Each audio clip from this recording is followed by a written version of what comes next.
Hello विद्यार्थी मित्रों, तो आप सभी का स्वागत करते हैं हमारे इस YouTube चैनल यूनिक एकेडमी के अंदर। तो विद्यार्थी मित्रों, आज हम कक्षा 10 विषय सामाजिक विज्ञान नवनीत असाइनमेंट 2025 फर्स्ट एग्जाम का चैप्टर नंबर 9 और हमारा विभाग है बी। 3 प्रश्न है बस, दो नंबर का। राष्ट्रीय उद्यान अर्थात क्या? तो राष्ट्रीय उद्यान अर्थात अभ्यारण्य की तुलना में अधिक संरक्षित है। अर्थात राष्ट्रीय उद्यान एक संरक्षित क्षेत्र है वन्य जीवों को बचाने के लिए। इसमें एक से अधिक पारिस्थितिक तंत्र का समावेश होता है। अर्थात राष्ट्रीय उद्यान में ढेर सारे वन्य जीव को एक साथ बचाया जाता है। पालतू पशुओं को चराने पर संपूर्ण प्रतिबंध होता है। पालतू पशुओं को चरा नहीं सकते हो।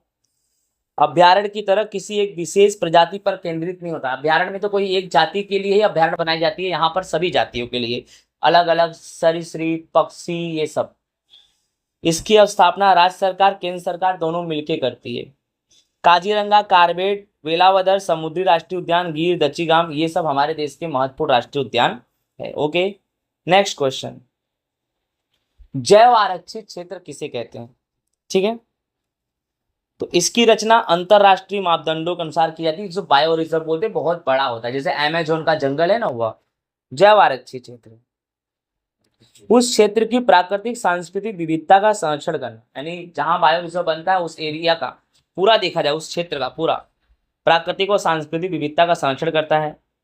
बायो रिजर्व में सभी वनस्पति, सभी जीव जंतु, जमीन के उपरांत यहाँ रहने वाले मानव समुदाय की जीवन शैली का भी संरक्षण किया जाता है। बायो रिजर्व सबके लिए होता है, वनस्पति हो, जीव जंतु हो, सबके लिए होता है।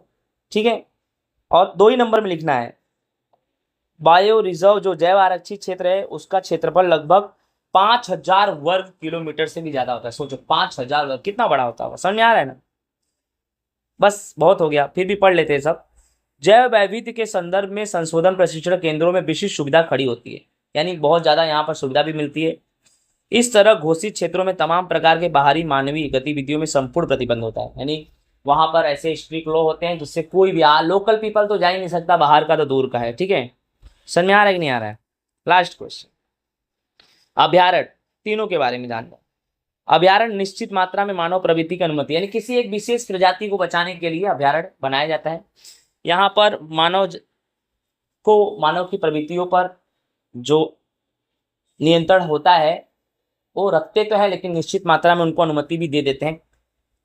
सत्ताधिकारी से अगर अनुमति ले लोगे तो पालतू पशुओं को अंदर चरा सकते हो। ठीक है, वन्य जीव अभ्यारण्य की स्थापना किसी एक विशेष प्रजाति के लिए की जाती है। अभ्यारण्य की स्थापना राज्य सरकार के द्वारा किया जाता है। पेरियार, चंद्रप्रभा, ऐतुरगाम अभ्यारण्य, ये सब क्या है? प्रख्यात हो। राइट, समझ में आ रहा है कि नहीं आ रहा है? राइट ना?